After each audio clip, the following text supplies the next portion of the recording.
وہ جیسے ہی اس نے پہنی سر کا درد دور ہو گیا۔ اب جتنا وقت وہ پہنی رکھتا درد قریب نہ آتا، لیکن جیسے ہی وہ ٹوپی اتارتا سر کا درد شروع ہو جاتا۔ اب وہ بڑا پریشان، بڑا اس میں سوچنے لگ پڑا کہ یہ عجیب معاملہ ہے، ٹوپی پہنتا ہوں درد ختم اور اتارتا ہوں تو درد شروع۔ تو اس نے سوچا کہ ضرور اس ٹوپی میں کوئی راز ہے۔ اب ٹوپی کے کپڑے کے اندر دیکھا تو ایک پرچی ملی، وہ بیر نکالی تو اس کے اوپر حضرت عمر نے لکھا ہوا تھا بسم اللہ الرحمن الرحیم۔ یہ ان الفاظ کی برکت تھی کہ ان کا سر درد دور ہو گیا۔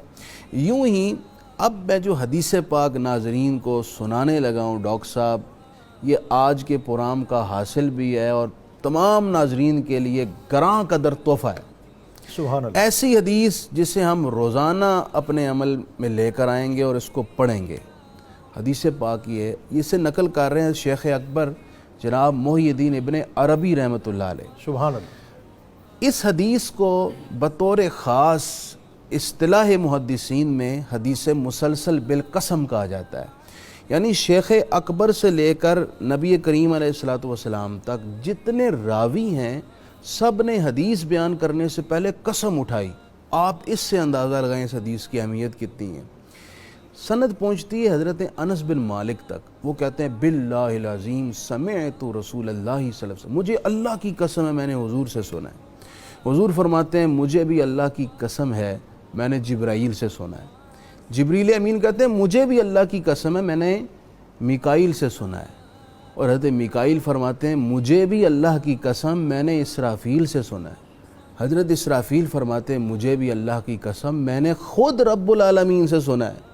اور رب العالمین نے فرمایا کہ مجھے میری عزت کی، میرے جلال کی اور میرے جود کی قسم ہے۔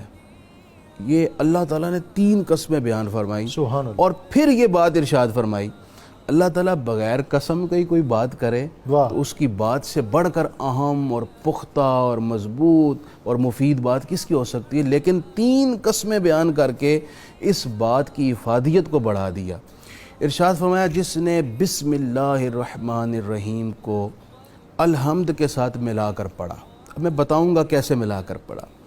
فرمایا میرے کرم پر واجب ہے کہ میں اس شخص کی بخشش کر دوں، اسے قبر کے عذاب سے، اسے فزع اکبر جو محشر کے میدان کی گھبراہٹ ہوگی اس سے بچاؤں، اور یہ گھبراہٹ اتنی سخت ہوگی کہ مشرک اور کافر کہیں گے اے اللہ یہاں سے ہمیں نکال دے، بے شک دوزخ میں پھینک دے۔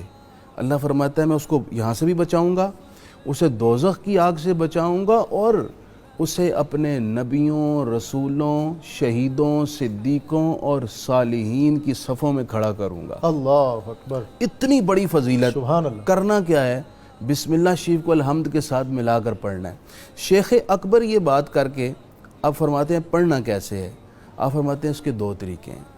ایک تو یہ ہے کہ آپ پڑھیں بسم اللہ الرحمن الرحیم الحمد للہ رب العالمین، بسم اللہ الرحمن الرحیم الحمد للہ رب میم کو العالمین، لام کے ساتھ ملا لینا ہے، اور پھر آپ نے سورہ فاتحہ مکمل کر لینی ہے۔ دوسرا شیخ اکبر فرماتے ہیں کہ آپ یوں پڑھیں کہ بسم اللہ اور الحمد کو ایک سانس میں پڑھ لیں۔ بسم اللہ الرحمن الرحیم الحمد للہ رب العالمین الرحمن الرحیم مالک یوم الدین ایاک نعبد و ایاک نستعین اہدنا الصراط المستقیم صراط الذین انعمت علیہم غیر المغضوب علیہم ولا الضالین۔ یوں آپ ایک سانس میں پڑھ لیں۔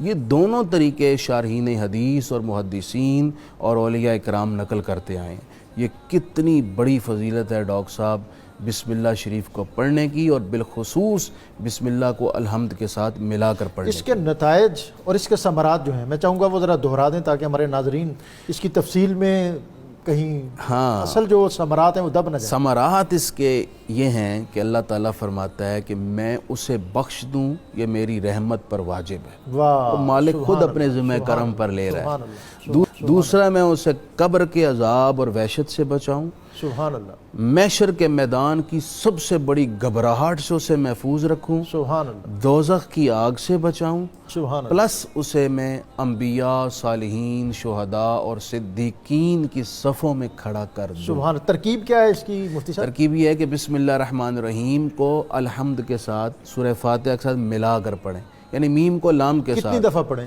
یہ آپ زندگی میں ایک دفعہ بھی پڑھ لیں، اللہ لیکن میری گزارش ہوگی اللہ کہ آپ جب بھی وہ نماز پڑھیں جو چاہے آپ پانچوں نمازوں میں سے کوئی بھی نماز تنہا پڑھ رہے ہیں، اکیلے پڑھ رہے ہیں، تو اس وقت آپ نے سورہ فاتحہ سے پہلے بسم اللہ بھی پڑھنی ہے، تو بسم اللہ شریف کو الحمد کے ساتھ ملا کر پڑھنے کا معمول بنا لیں۔ یہ تو بطور خاص نماز اگر آپ تنہا پڑھ رہے ہیں، امام کے پیچھے پڑھ رہے ہیں تو ظاہری بات ہے آپ نے خاموش رہنا ہے۔